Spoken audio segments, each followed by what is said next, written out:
Hi everyone, thank you for joining in. I have a very simple exercise today to help with drawing, and we're going to talk about cross contour and contour lines. So a contour line is the line that follows the shape of an object. So if you were drawing a face, it would be the edges and the jawline. That's the contour. If you were drawing the cross contour lines are how it sounds. They're the lines that go across the object and follow the object's form. So you might, on my face, use some of my forehead wrinkles to show the cross contour. The mouth, that's going across the face. And sometimes shadows can do that.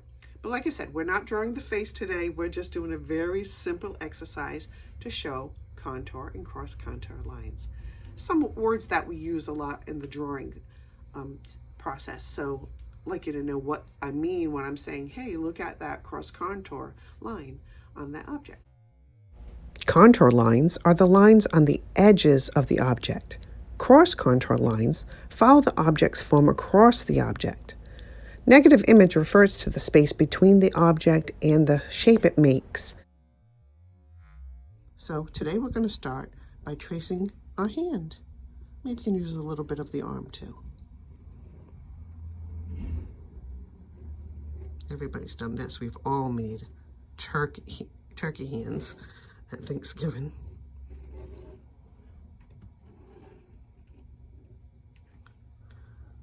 Okay, very easy little shape of the hand.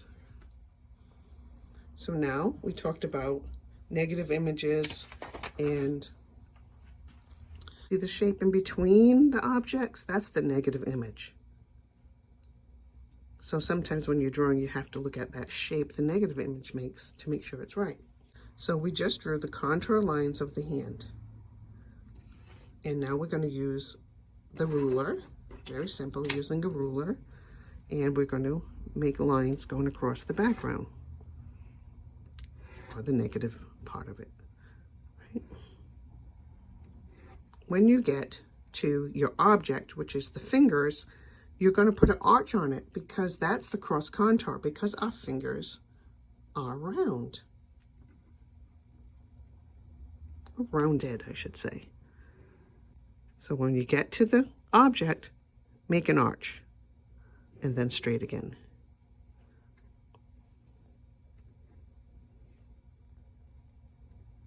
When you get to the object, make an arch and then go straight.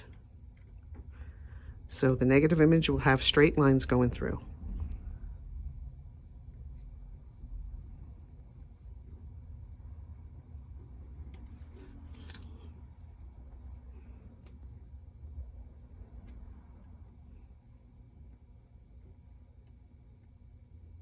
You can already see it starting to show how the hand or the objects are three-dimensional, popping up from the behind that flat surface by just drawing some curves across.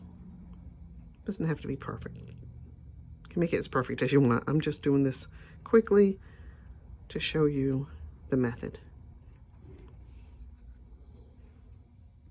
This way I started from the bottom and worked my way up, you can see.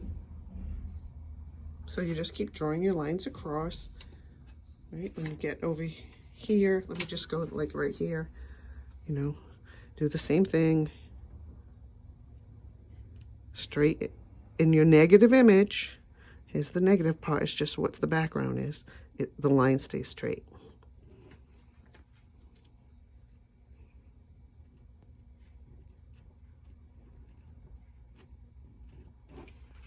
There you go.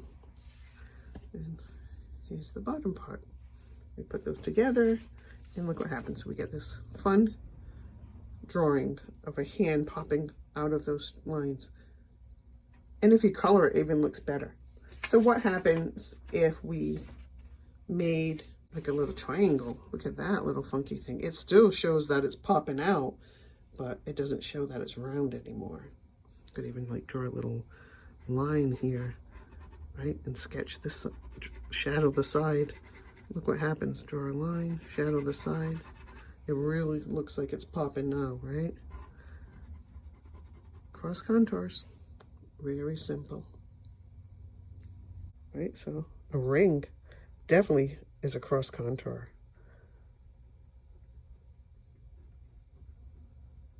It shows the contour of that finger.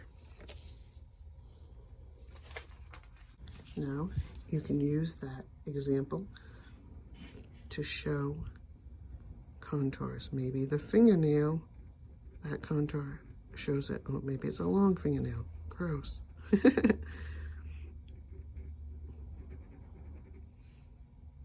Here's a contour here showing that the thumb turns, right?